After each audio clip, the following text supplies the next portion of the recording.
¿qué tal? ¿Cómo les va? Les doy la bienvenida a este nuevo programa de Prevenir TV. Ya estamos en el programa de la emisión número 11. Como todos los lunes, vamos a iniciar este programa hablando sobre los últimos datos del tema de la influenza pandémica, los últimos datos según los informes que entrega la Secretaría de Salud de México.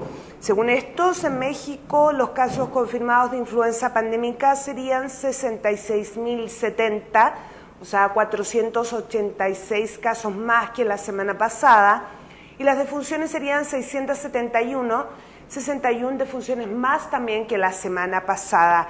Para el caso del estado de Jalisco tenemos confirmados 3.713 casos, 129 más que la semana anterior y 61 defunciones. El número de defunciones se mantiene de acuerdo al informe entregado la semana pasada. Sobre los datos mundiales, la Organización Mundial de la Salud no entregó una modificación de datos esta semana, así que nos mantenemos con más de 622.000 casos confirmados en el mundo y unas 7.826 defunciones.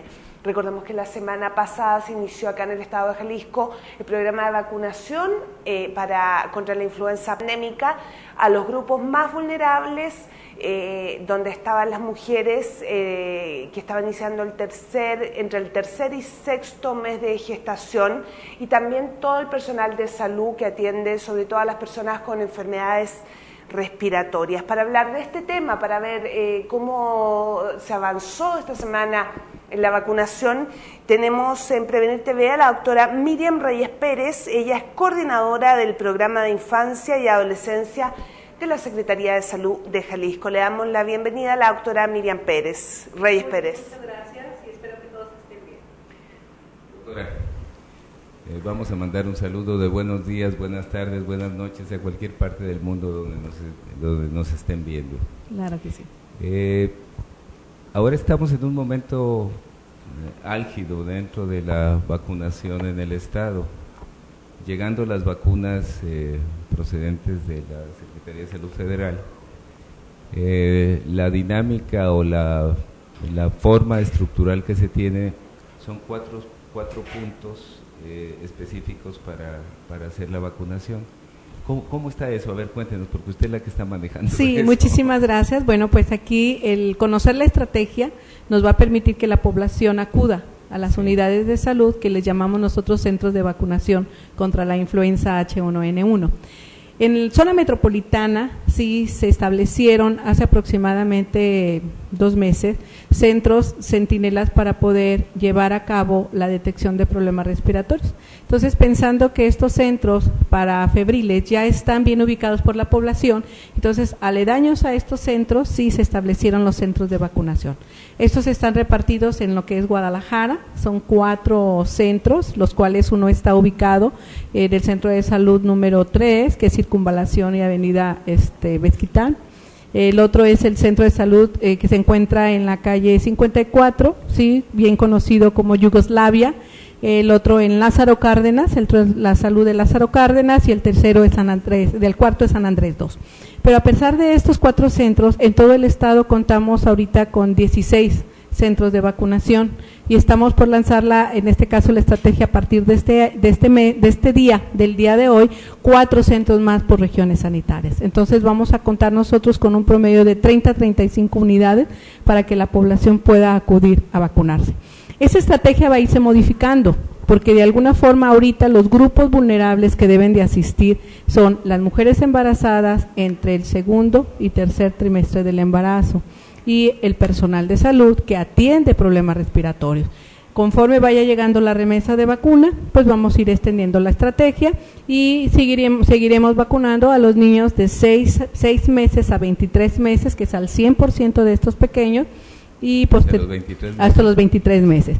Y de los 24 meses hasta los 64 años, que es un grupo muy grande, solo aquel que tenga problemas pulmonares, problemas respiratorios con mayor frecuencia y alguna enfermedad comórbida como es la obesidad mórbida o enfermedades como la diabetes, más otra comorbilidad, ¿sí? Entonces, o sea, conforme vayamos nosotros dando paso a esta campaña, pues vamos a tener que ir estructurando diferentes estrategias. A ver, doctora, me parece sumamente interesante esto. La verdad es que la difusión que se haya dado a la gente parece que en este momento todavía no está teniendo el arranque como se esperaba, porque el otro día el señor secretario mencionaba que no había habido una respuesta como se esperaba. Bien, yo creo que de alguna son varios elementos los que tendríamos que revisar, que son los que estamos haciendo en esa revisión el día de hoy. La población cautiva, que sería el personal de salud al cual va a ser vacunado, pues se les está solicitando una copia de sus documentaciones que lo acrediten como médico y al mismo tiempo que lo acrediten trabajar en las áreas que están asignadas para la aplicación de la vacuna. Entonces, eso hemos visto que nos está obstaculizando, ¿no? Pero realmente es la forma en la cual el gobierno federal nos está pidiendo, ¿sí?, una transparencia en la aplicación del biológico. La otra es, la mujer embarazada debe de acudir a su consulta médica y el médico tratante debe de otorgarle una receta en la cual ponga los nombres, la identificación, un pequeñísimo resumen de qué edad gestacional trae y entonces la solicitud del biológico. Entonces nosotros estamos viendo que posiblemente ese es uno de los motivos por los cuales no tenemos la misma afluencia que en otros momentos. Es una campaña muy diferente, ¿sí? Esta campaña es exclusivamente, hay un grupo de riesgo al cual va a realizarse la vacunación y pues otra actividad que tenemos es que no estamos de alguna forma, es la primera vez que se hace una campaña con estas características. Fíjese que todas las que son campañas masivas de vacunación y en este caso que son campañas al final de cuentas también masivas, pero en una forma directa, direccionadas de alguna forma.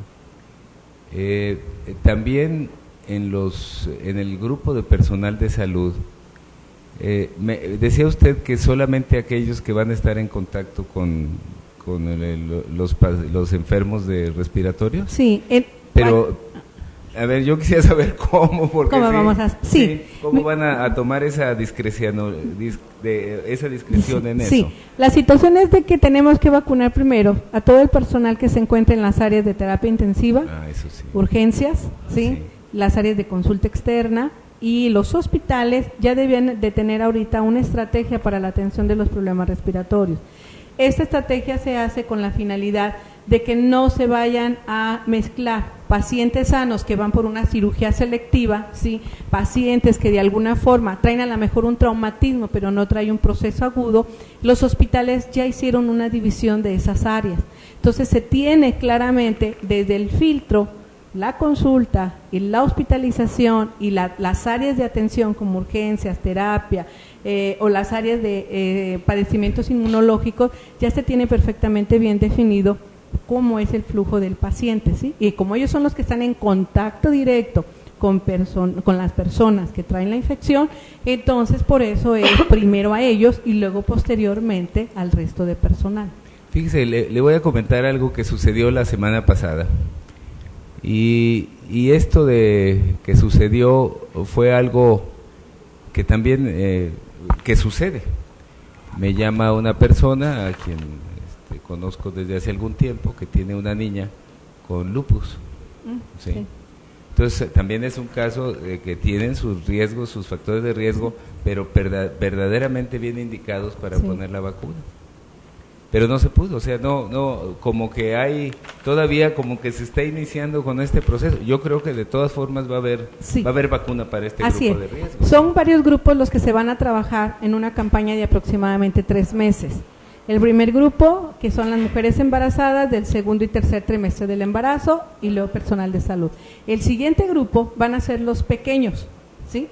Yo les decía, de 6 meses a los 9 años, pero ya con factores de riesgo. Ahí es donde a lo mejor entraría esta pacientita, ¿sí? Sí. Y las personas que son mayores de 10 años hasta 54, también entrarían aquellos pacientes que están en tratamiento de cáncer, aquellos pacientes que viven con VIH-Sida, aquellos pacientes que traen una enfermedad inmunosupresora, ¿sí?, y que requieren la vacuna. ¿Por qué? Porque nos hemos dado cuenta que el virus en estas personas es donde más, ¿sí?, está afectando. Fíjese que la morbilidad de esta enfermedad ha tenido unas características muy especiales porque se ha ido hacia grupos de edad que son muy activos económicamente hablando y que generalmente es un grupo de edad que difícilmente les daban enfermedades de este tipo.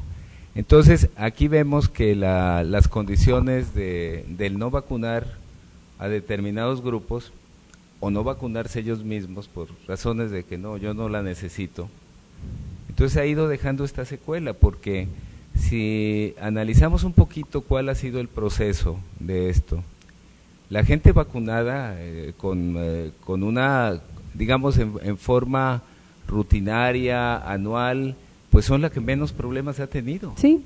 ¿Por qué? Porque independientemente de lo que sea, pues como los ciclos de los virus también van variando anualmente, y la vacuna contra el H1N1 humana, no la pandémica, sino la humana, que eso tiene una fracción de la otra, ha venido en las vacunas desde hace 10 años. Sí, así es. Entonces eso ha ido dejando una memoria inmunológica que está permitiendo que esa gente pues no se enferme, o se enferme mínimo, o sea, con riesgos, digamos, con menos problemas.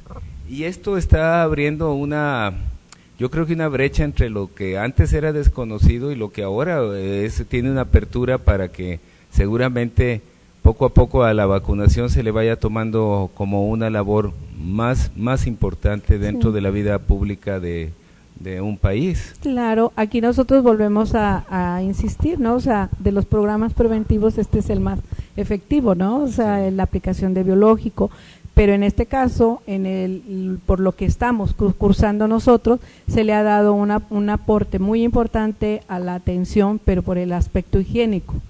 Sí, la vacuna viene a ser parte de esta estrategia preventiva, ¿sí?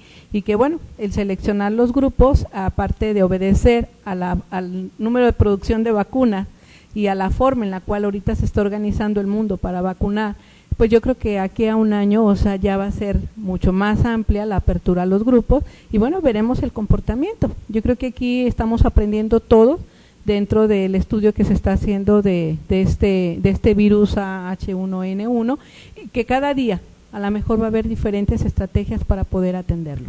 No, y además con las modificaciones que cada vez los virus van teniendo. ¿Sí? Entonces ya hubo también un cambio en Polonia y hubo otro tipo de cosas que también pueden ir variando las efectividades de las cosas. Sabemos que una vacuna no es por 100% segura, que mucha gente habla de que las características de las reacciones secundarias, pero yo aquí por ejemplo, yo sí quisiera que platicáramos un poco de eso, porque yo creo que las reacciones secundarias, independientemente que pudiera haber por ahí algún factor alérgico a alguno de los componentes de la vacuna, porque en sí la vacuna son realmente muy poco reactogénicas, el manejo clínico, el manejo técnico de la vacuna es fundamental. Sí. Aquí tendríamos, de alguna forma, se ha estado insistiendo en que a pesar de que es una nueva vacuna, después de la experiencia de aplicar casi 16 inmunógenos, tiene que tener sus características específicas, ¿sí? O sea, lugar de aplicación en el cual se ha estado solicitando que sea del lado derecho, ¿sí? En el caso de los niños que sea en su piernita derecha, en el caso de las personas mayores ya de 9 años, la aplicación en el brazo derecho para poder identificar, y lo que es más importante es intramuscular. Al ser intramuscular, de alguna forma aseguramos, ¿sí?, que la cantidad del biológico llegue y se pueda difundir y pueda tener una reacción adecuada, ¿sí?, del sistema inmunológico. La otra situación es la conservación de la vacuna. Nosotros debemos de mantener la calidad, ¿verdad? Tendremos que hablar de la calidad del biológico. En ocasiones la población no entiende, cómo dice, es que ya llegó la vacuna a México y en este centro de salud no ha llegado, ¿sí?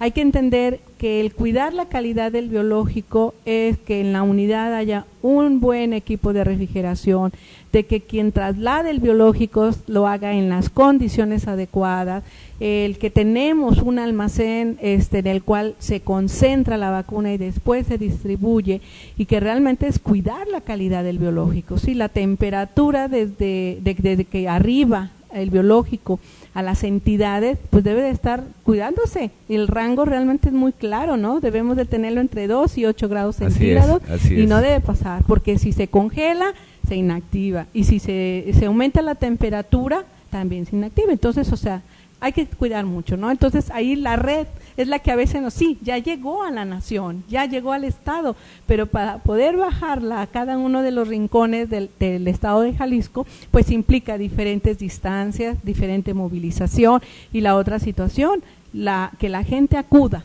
al llamado, nos ayuda para que no haya desperdicios, porque en este caso la situación es de que frasco abierto, sí, en este caso intramuro solamente lo mantenemos 7 días, y a los 7 días, si no se aplica el biológico, se tiene que inactivar. Entonces, el hecho de solicitar la participación de la comunidad, que vaya en los tiempos que se están destinando, es para que no se desperdicie ni una dosis, ¿sí? Tan valiosa que es. Sí, los frascos múltiples, los viales que tienen 10 dosis de adulto, que en estas condiciones seguramente también la dosis de los menores de 2 años es de 2.5. Así es. Con 2 dosis en esta por ser una primera ocasión, con diferencia de 30 días entre una y otra. Aquí va a venir una cosa muy curiosa, porque esta es una vacuna de virus muertos. Sí. Entonces, por lo tanto, el riesgo potencial de generar una infección es nula. Así es. O sea, esto sí tiene que quedar clarísimo. Claro. Porque hay también una vacuna de H1N1 de virus vivos, sí, que esa también se está aplicando en los Estados Unidos. Y esa es una vacuna que en condiciones de inmunosuprimidos y de gente de esa edad no se puede aplicar, no se debe de aplicar, porque pudiera haber teóricamente la posibilidad de generar algún problema de ese tipo, ni a las mujeres embarazadas. Pero en este caso, y esto sí que quede muy claro, la vacuna que se está aplicando en el país es una vacuna de virus muertos, que perfectamente se puede aplicar, que ya hay estudios que la vacuna, inclusive la estacional, se aplica desde siempre, no hay necesidad que sea hasta desde el segundo trimestre del embarazo. O sea, hay muchos antecedentes ya técnicos que nos hablan de la seguridad de este tipo de vacunas, de este tipo de biológicos. ¿Hasta dónde vamos a llegar? ¿Cuántas vacunas van a aplicar la Secretaría de Salud? Bueno, la Secretaría de Salud en todo su conjunto, IMSS, ISSSTE y Secretaría de Salud propia, vamos a llegar a tener 1.200.000 dosis, con la promesa de que los laboratorios van a poder tener un poco más, sí, para poder vendernos. Somos uno de los países que está comprando la vacuna. Sí, no entramos en el paquete de la Organización Mundial de la Salud para la donación, ¿sí? Eso es para algunos países de América Latina, pero México está comprando la vacuna. Aquí la situación es de que esta vacuna está repartida en 3 instituciones. La Secretaría de Salud recibe 511.000 dosis con la promesa de aumentarlo para poder ir incrementando otros grupos. El Instituto Mexicano lleva más o menos 800.000 dosis y la otra parte la tiene el ISSSTE, ¿sí? El objetivo de manejarnos como sectores para que la gente pueda identificar que es una campaña de todos, ¿sí?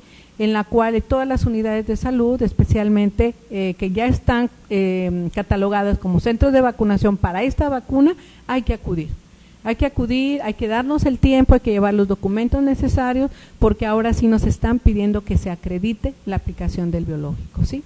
Es una vacuna que por todas sus características de recurso financiero, de transparencia para la aplicación del biológico, sí requerimos copias de los documentos que acrediten al personal médico y de recetas que acrediten a los pacientes que son candidatos para esta aplicación. Y fíjese, doctora, yo creo que esto va a ser el parteaguas de un manejo de las vacunas de forma diferente en el país. Sí. O sea, ya emocionalmente hablando, porque ese es un tema que a mí me apasiona desde hace muchísimos años, sobre el manejo de la red fría, sobre el manejo de los controles reales que puede tener una vacuna, sobre la aplicación correcta del biológico, que eso es fundamental también. Pues si una vacuna usted se la aplica, aunque la conserve bien, si la aplica mal, pues la respuesta no va a ser la correcta. O si en un momento dado la vacuna la tiene usted, no aplica la dosis correcta, ni la forma correcta, pues tampoco va a ser suficiente. Aquí hay que tener muy en claro que ya ha habido muchos años en que no se aplican las vacunas en los niños en las nalgas. Así es. Se deben de aplicar en la cara anterolateral del muslo, porque ahí es donde hay más músculo y luego ahí es donde se puede absorber mucho mejor. En las nalguitas hay mucha grasa, puede generarse que no llegue al músculo, por lo tanto no se absorbe y entonces no está protegido. Y eso es una cosa que sucede todavía en la actualidad, no solamente en México, sino en muchas partes de América Latina. Entonces yo creo que esto va a venir a generar un parteaguas. Yo siento que esto es indicativo, lástima pues que sea por una situación tan delicada como ha sido este proceso de la pandemia, pero sí va a generar que la gente vaya a tener un poquito de más educación, digamos, orientación, para que es mejor prevenir que lamentar. Sí, y el registro, muchas veces nos damos cuenta que la mamá llega sin documento en el que le acredite sus vacunas, y luego va a salir del país y anda buscando por todos lados, o sea, siento que ese carnet que ya tiene, o sea, es el histórico. ¿sí? Y también en los adultos, porque nos damos cuenta que empezamos a buscar la anotación del biológico hasta cuando alguien tiene la oportunidad de salir del país. Sí. Entonces, o sea, yo creo que todo lo que nos conlleva esta nueva campaña, sí, va a ser importante, y que los que participamos en ella realmente hagamos conciencia de todo el proceso, sí, para que la calidad del biológico llegue a quien debe de llegar y como debe de llegar. Sí, yo creo que aquí, pues ojalá y hubiera vacunas para todos, y que el sector privado también tuviéramos la oportunidad de participar en esto. Yo siento que pues es el primer paso. Seguramente por ahí escuché que a lo mejor habría alguna posibilidad, pero no lo sabemos.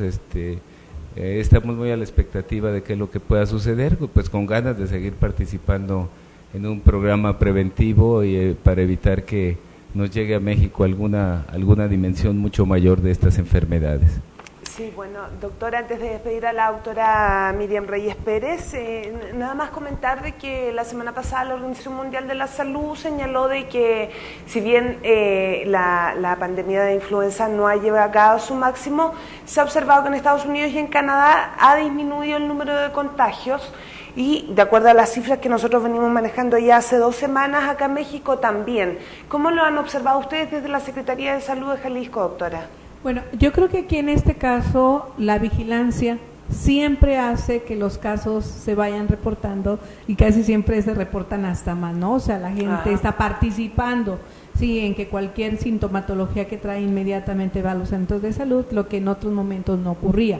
Ahorita realmente el comportamiento ha estado estabilizándose, ¿sí? El eso de decir a la baja, yo creo que vamos a tener que esperar un poquito, porque viene la temporada invernal. Entonces, la temporada invernal normalmente todos los cuadros respiratorios se empiezan a incrementar, ¿no? Creo que con las medidas higiénicas, con la vacuna y con todo lo que podamos hacer, podemos mantener una estabilización de estos casos, y que la población acuda a la unidad médica. Así es. Yo quisiera hacerle una pregunta ahorita que mencionó esto, porque también hay muchos falsos positivos en esto. Sí. En el laboratorio que recientemente tiene la Secretaría a su disposición, un laboratorio pues de alta especialidad, donde se están haciendo las cadenas de polimerasa y está saliendo ya un diagnóstico muy bien establecido. ¿Cómo va? ¿Qué tanta trabajo tiene el laboratorio? ¿Es mucho el que están teniendo? Lo que pasa es que cuando ya se estableció la vigilancia epidemiológica en relación al conocimiento de cómo se estaba comportando el virus y cuál respuesta se estaba teniendo, se cambia la estrategia, y ahorita no al 100% de los pacientes se les toma muestra, sino solamente en aquellas unidades que ya están como unidades centinela, al 30% de los cuadros respiratorios son a los que se les toma la muestra, ¿sí? Ya en este caso no tendría razón de ser, dentro de los estudios epidemiológicos, tomar la muestra al 100%. Entonces, sí baja el descenso del número de casos. Aquí la situación va a ser solamente estar revisando cómo se está comportando el virus dentro de la situación que ya está declarada, ¿no? O sea, la propia pandemia. Fíjese que aquí es retomar un poquito lo que anteriormente los maestros nos decían. Primero la clínica. Así es. Sí, primero la clínica y establecer pues un panorama con menor riesgo pues para todos. Porque los grupos familiares también van a tener una importancia capital en esto. O sea, esto no va a querer decir el hecho de que haya vacuna que la gente baje la guardia, sino va a tener que seguir en las mismas condiciones, lavándose las manos con frecuencia, si hay un enfermo que se quede en casa, que no vaya a la escuela, que no vaya al trabajo, porque si no se puede generar pues un facilitador para hacer que la enfermedad pues se pueda hacer más grande, ¿verdad? Así es, yo creo que la sensibilización que nos tiene que dejar esta situación pandémica va en relación a que los cuidados personales son más importantes que todo lo que podamos tener. Podemos tener los antivirales, podemos tener la vacuna, podemos tener todo, pero si realmente el paciente no se autocuida, el paciente no hace uso de los aspectos higiénicos, él mismo va a ser el portador y va a estar contaminando al resto de la familia. Así es, así es. Bueno, le vamos a dar las gracias a la doctora Miriam Reyes Pérez por habernos acompañado, coordinadora del programa de infancia y adolescencia de la Secretaría de Salud de Jalisco, y esperamos que nos acompañe más seguido, doctora, para que nos vaya contando los avances de la vacunación y si la gente está acudiendo. Estamos a sus órdenes, que tengan buen día. Muchas gracias. Bueno, y antes de irnos vamos a ver el último video de preventivo de la influenza pandémica realizado por el gobierno federal. La influenza es una enfermedad contagiosa que puede ser mortal, pero si mantenemos las medidas de prevención, los contagios se pueden evitar. Lávate las manos varias veces al día. Si toses o estornudas, cúbrete con un pañuelo o con el antebrazo a la altura del codo. Limpia los objetos de uso común y no compartas vasos, cubiertos ni alimentos. Si tú o alguien de tu familia presenta los síntomas, acuden a un centro de salud. No debemos bajar la guardia. Tu salud y la de tu familia es lo más importante. Gobierno federal.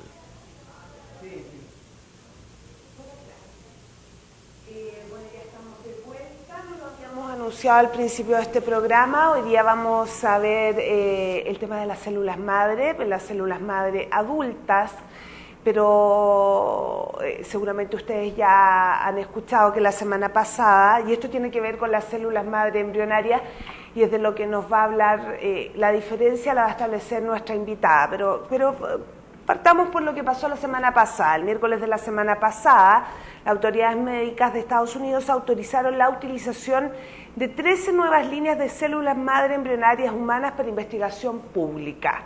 Recordemos que en marzo de principios de este año, el presidente Barack Obama anunció la decisión de levantar la prohibición de investigar con células madre embrionarias adoptada en el año 2001 por su predecesor, quien aducía motivos morales y religiosos para no autorizar esta investigación con fondos públicos.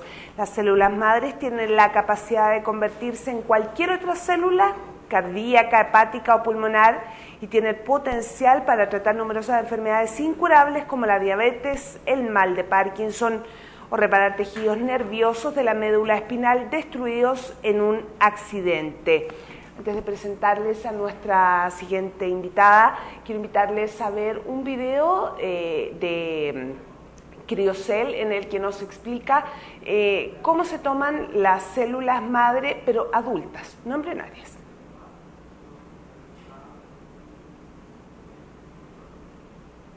Tenemos problemas, así que nos vamos a ir directo con nuestra invitada. Ella es la bióloga María Gabriela Flores Merino y, bueno, doctor Iyar, te lo dejo con ella. Muchas gracias. Qué grato tenerla aquí. Buen día, gracias.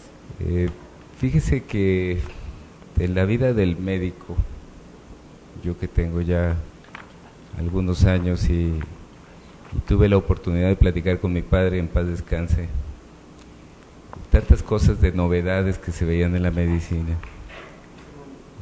Cuando yo estudié, pues no había las cirugías laparoscópicas y no había tantas cosas y teníamos muchas veces que trabajar heroicamente para salvar a los niños o a los adultos en su caso. Y ahora encontrando que todo el manejo genético y todo este tipo de situaciones con la utilización de células que anteriormente se tiraban, porque esa es la verdad de las cosas, y que mucho se sigue tirando de esto, pero ¿qué nos puede contar usted? Ahora sí, soy todo oídos con usted, porque me parece que es muy interesante cómo lo está haciendo, cómo lo está mejorando, pero me decían que vamos a poder ver el video ahorita para poder continuar con usted. Perfecto. Usted me dice. Hace algún tiempo, los millones de espermatozoides de una gota de semen y unos cuantos óvulos fueron introducidos en recipientes a casi 200 grados bajo cero, cayendo en un sueño helado que podría haber durado muchos años. Pero hoy el despertador ha sonado para ellos. Un técnico deposita los espermatozoides sobre un tubo de ensayo, donde al calor de una lámpara empiezan a recordar la misión que llevan grabada en sus genes y comienzan a nadar. De repente, una delgada aguja succiona a uno de ellos y lo inyecta directamente en el interior de un óvulo.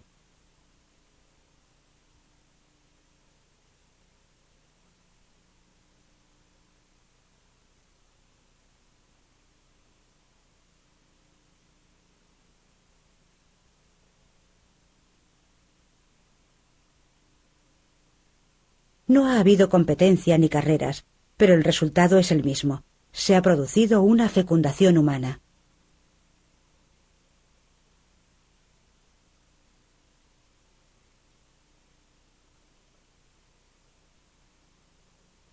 El óvulo y el espermatozoide forman una nueva célula llamada huevo o cigoto.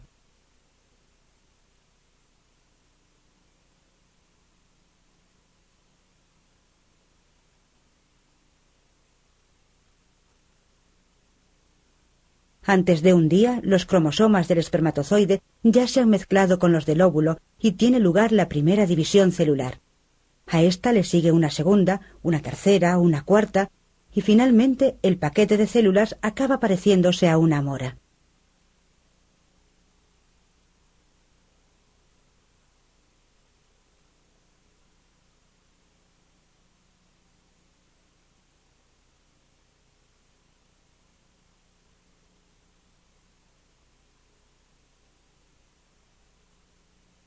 Cuatro o 5 días después, son ya unas 150 células y el conjunto se denomina blastocisto.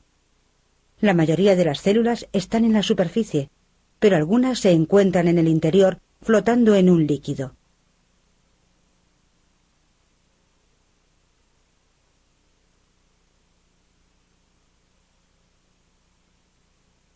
Son células madre embrionarias, las únicas capaces de dividirse para formar cualquiera de los tejidos y órganos del cuerpo humano.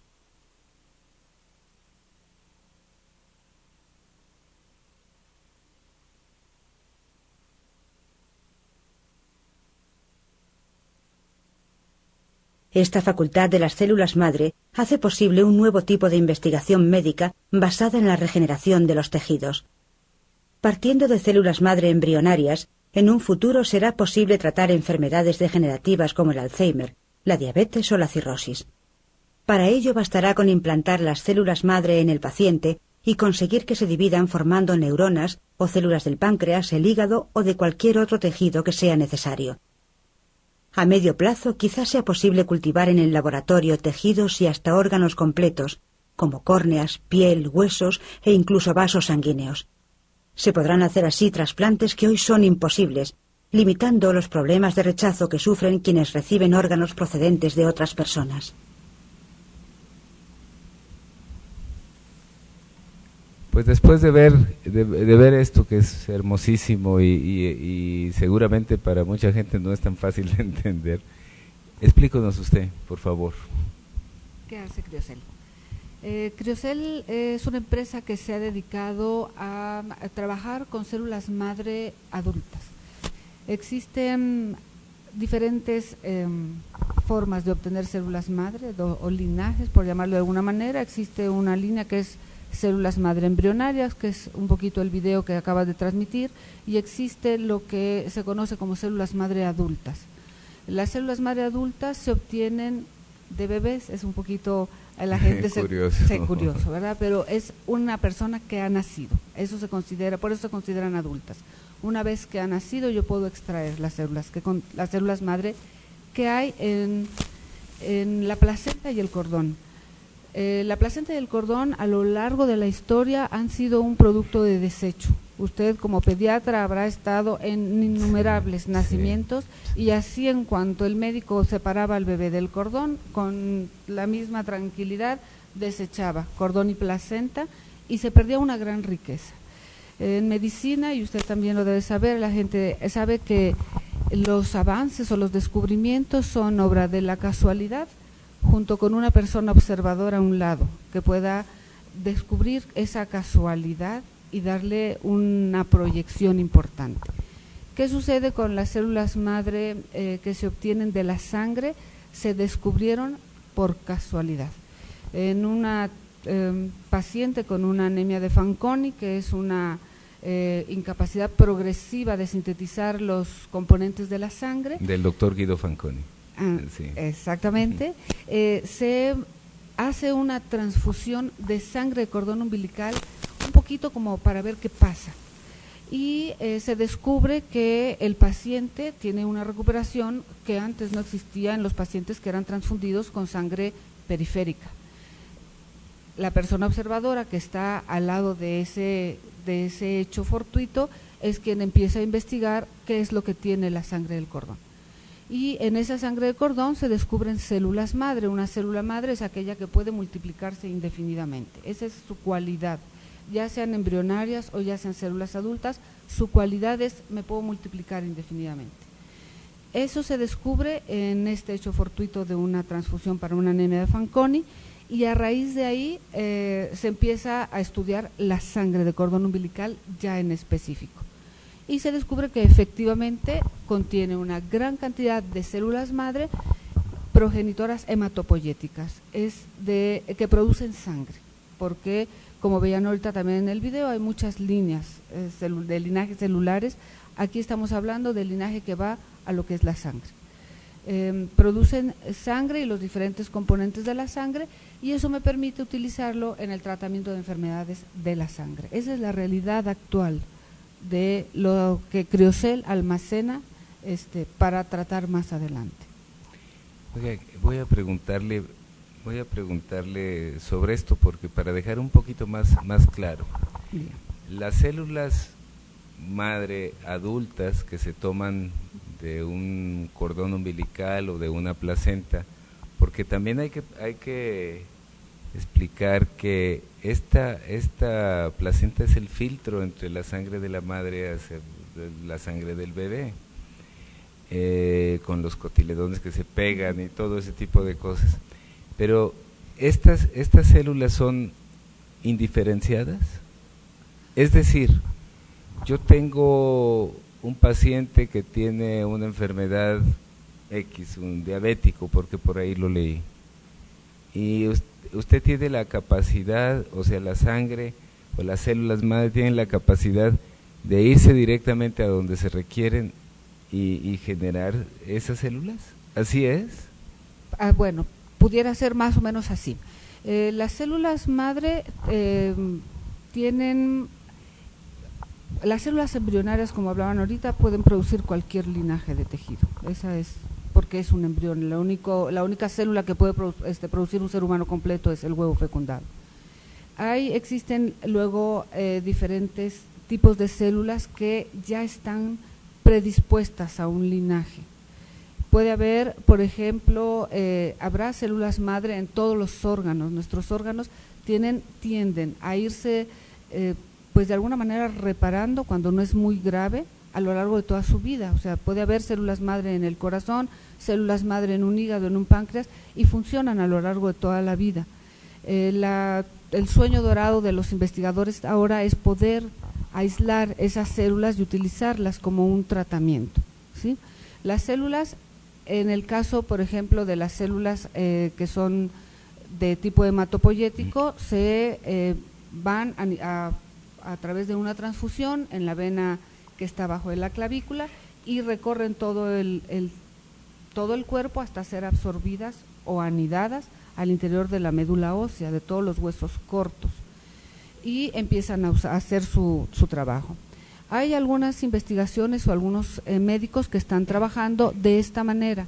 Se infunden células madre a nivel periférico, y esas células madre llegan al órgano dañado. Se está haciendo tratamientos, por ejemplo, para corazón de esta manera, y entran a nivel de la femoral, de la arteria femoral, hasta llegar al corazón. Y al llegar al corazón empiezan a trabajar reparando el órgano dañado. ¿Tienen alguna forma de del estarlos localizando a través de algunos marcadores o cómo es que se están haciendo o cómo es que se puede generar ese conocimiento, porque si no hay un marcador, pues es muy difícil de no poderlo saber. Es difícil. Yo no tengo la información exacta de lo que son tratamientos de esta naturaleza porque no es básicamente el campo en el que trabajo. Existe un marcador para los progenitores, son CD, en este caso 34 positivo, las células que trabaja Criocel, y hay otro tipo de células, todas tienen un marcador. Un marcador es una proteína, para que sepamos que puede diferenciar una célula de otra. Entonces existen marcadores para las diferentes células y se pueden seguir.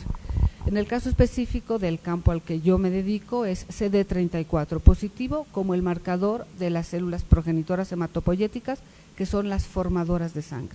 Ese es lo que Criocel realmente está trabajando ahorita. Y por eso la utilidad terapéutica actual de lo que nosotros hacemos son leucemias, linfomas, anemias e inmunodeficiencias como realidad actual de uso terapéutico.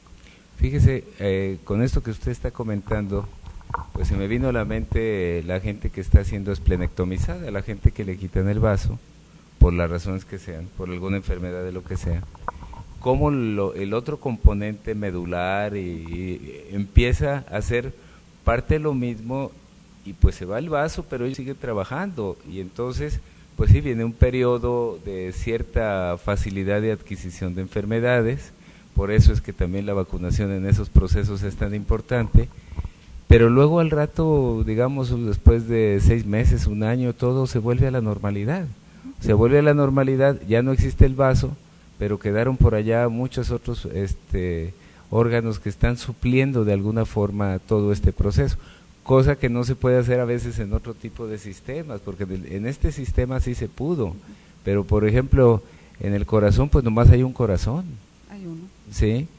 y en riñones y en hígado, y o sea como que está dando esto para tanto, para seguir estudiando tanto y para generarlo. Usted debe de conocer un tratamiento que se está haciendo, una investigación que se estaba haciendo en el Hospital Infantil en México, en que se estaban aplicando células pancreáticas de cerdo para niños que tenían diabetes tipo 1 y con unos resultados muy interesantes. Esa investigación como tal no la conozco, pero sí conozco investigaciones y se están haciendo aquí en el Hospital Civil de Guadalajara de esta naturaleza, para tratar que las células madres sean la posibilidad de ayudar al páncreas de diabetes tipo 1 y que puedan vivir.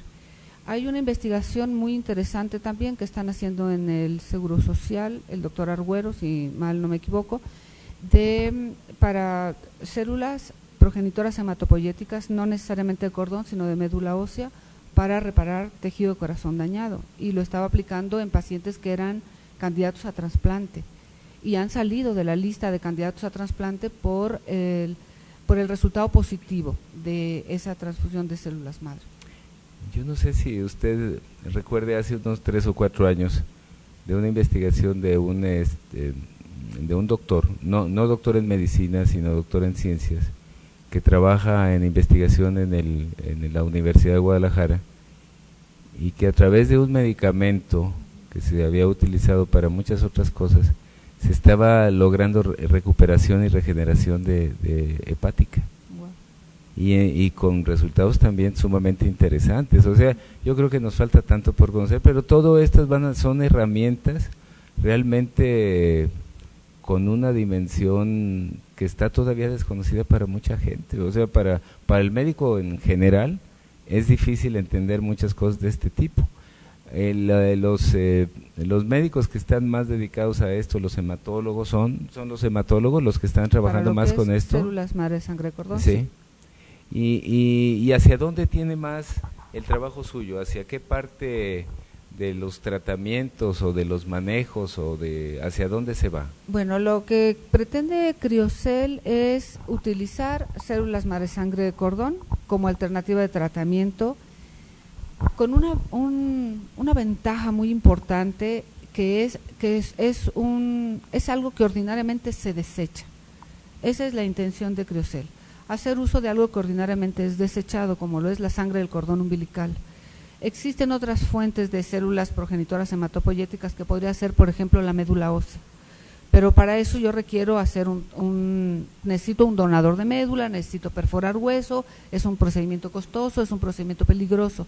Criocel se enfoca a obtener células madre de un producto que ordinariamente es de desecho, como lo es el cordón umbilical y la placenta. Por lo tanto, o por lo mismo, la única oportunidad que yo tengo de obtenerla es el nacimiento del bebé.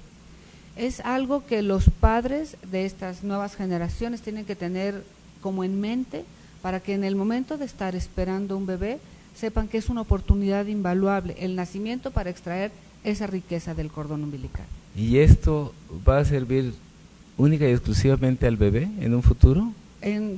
Depende de la compatibilidad, se requiere compatibilidad. Yo sé que las células del bebé le sirven al bebé porque son sus células.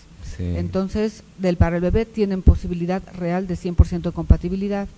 Pudieran ser compatibles con hermanos de este bebé, hijos del mismo padre y la misma madre, porque al tener una carga genética común pueden tener buena posibilidad de compatibilidad. Y ya pensar que pudiera servirle a los padres, a los tíos, a los abuelos, la verdad no es una realidad, tampoco es un no rotundo, requiero compatibilidad.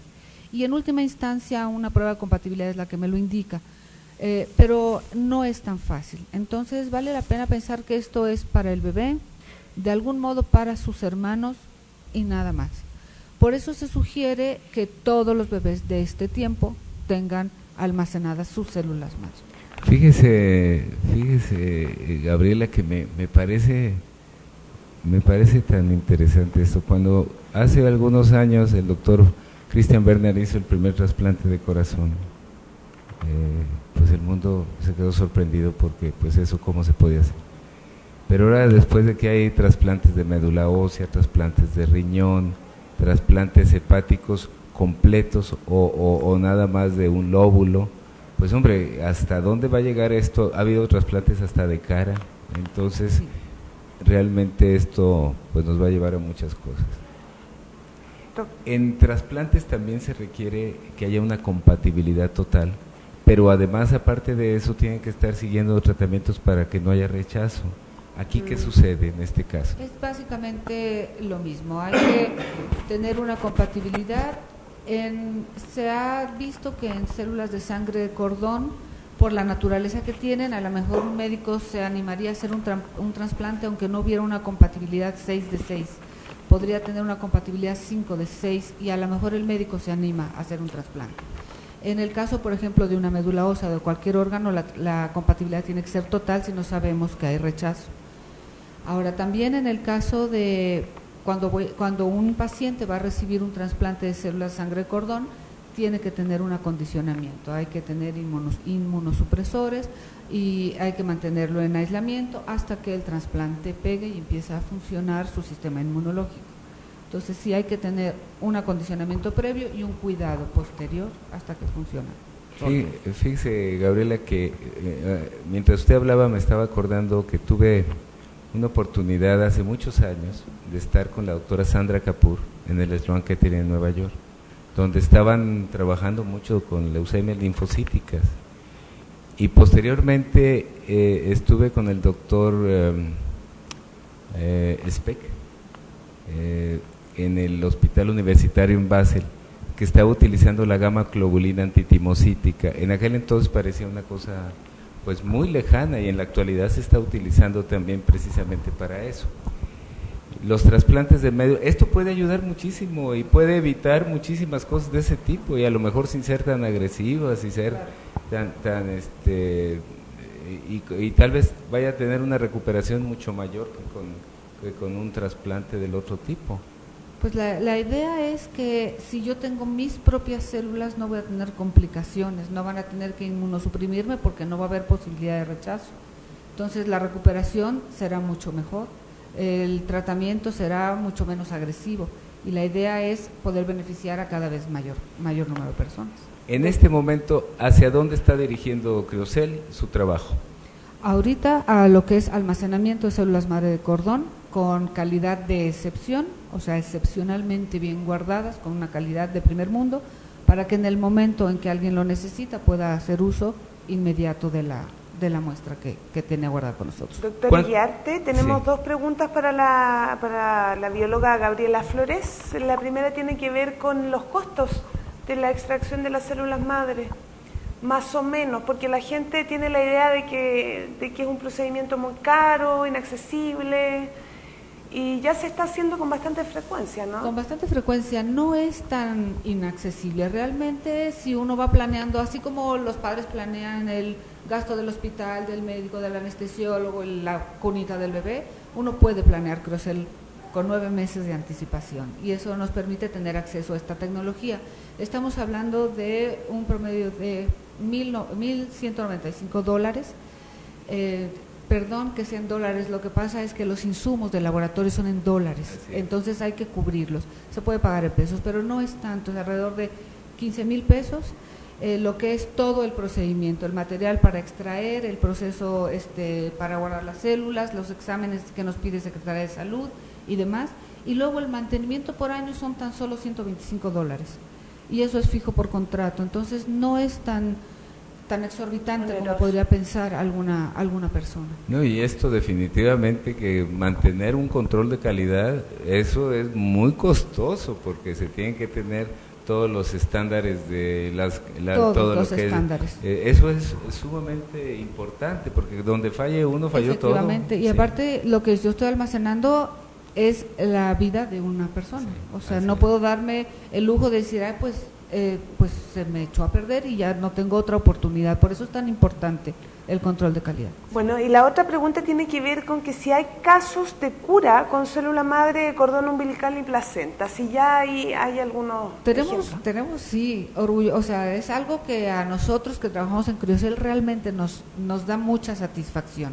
Tenemos una matriz de trasplantes ya muy extensa, y ahorita que estamos en Guadalajara, el caso que más promoción le hacemos es el de una leucemia mieloblástica aguda de una pequeñita de 5 años, y le hacemos mucha promoción porque fue tratada en el Hospital Civil de Guadalajara. Entonces es algo que se lleva a cabo en nuestras instituciones de salud pública. No es, a veces la gente me dice, es que yo no quisiera contratar Criosel porque si lo necesito me voy a tener que ir a Rochester, o me voy a tener que ir a Madrid o a Houston o a cualquier otro lugar. Pues no, en el Hospital Civil de Guadalajara, en el piso 7, tenemos el personal y el equipo capacitado para poder llevar a cabo un trasplante de células de sangre de cordón. No, y en México se están haciendo cosas muy importantes y con muy buena calidad, pero con extraordinaria calidad, y claro, eso yo creo que también es una cosa que nos permite difundir todo esto que se está haciendo. Eso es algo que vale la pena mencionarlo. Sí, no, realmente los médicos de este país tienen excelente calidad. A veces nuestras instituciones públicas están un poco menospreciadas, pero no, realmente sí hay médicos excelentes y tienen muy buenos equipos. Sí sabemos que están un poco saturadas, pero bueno, fuera de eso, la atención médica sí es de primer nivel. ¿Este tipo de programas están dentro de los seguros médicos? No, bueno, el Seguro Popular sí cubre lo que es Criosel, porque el Seguro Popular cubre a cualquier persona que tenga cáncer. Entonces, en el caso específico de esta pequeñita que es Elizabeth, el Seguro Popular cubrió absolutamente todo lo que fue los gastos involucrados al trasplante de sangre de cordón. Mire qué interesante esto. La verdad, digo, vale la pena eso mencionarlo, porque no se tiene conocimiento de esto, y obviamente pues una persona que supuestamente con un Seguro Popular no tendría razón o posibilidad de tener esto, pues ya lo tiene, y ahí está la niña y todo eso. Sí, ¿verdad? Y ese o sea, realmente sí nos da muchísima satisfacción contarlo, platicarlo, está el testimonio, y bueno, pues verla salir del hospital es maravilloso. Así es.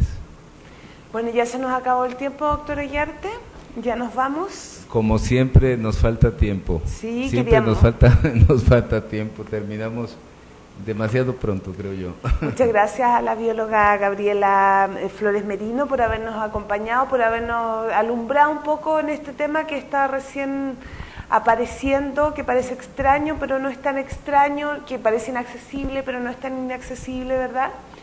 Y nos vemos hasta la próxima semana, doctora Guiarte. Aquí nos veremos prontamente en 7 días. En 7 días, el próximo esperando lunes, ¿no? Cosas sumamente interesantes que también vamos a tratar, que ojalá en un futuro también puedan servir las células madre para eso, para el cáncer de seno, para cáncer de otro tipo. Esperemos que pueda servir para eso. Pues están tan entusiasmados los investigadores tratando de descubrir todas las posibilidades que yo soy muy optimista al pensar que sí, que efectivamente en un momento las células madre serán una oportunidad para todos los padecimientos. Muchas Bueno, gracias. nos despedimos, les damos las gracias por habernos acompañado y los invitamos a ver un video de Criocel que, recordemos, está presente en México, en Estados Unidos y en varios países de Latinoamérica. Hasta el próximo lunes, que tengan una excelente semana.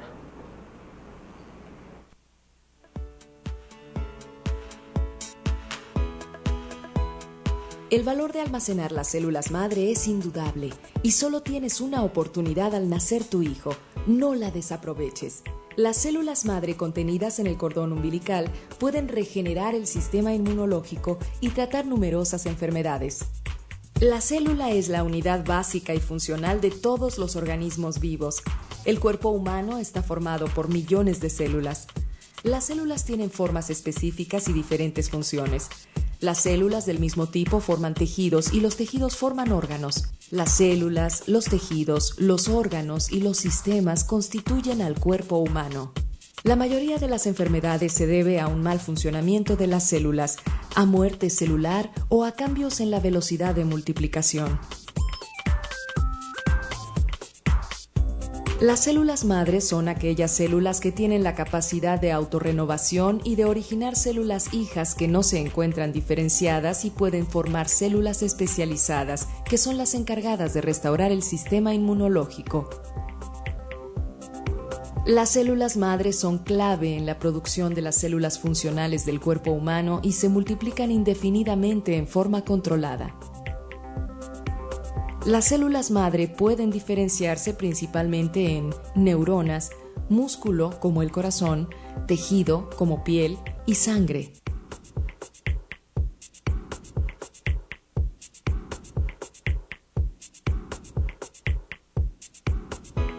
No desperdicies esta oportunidad.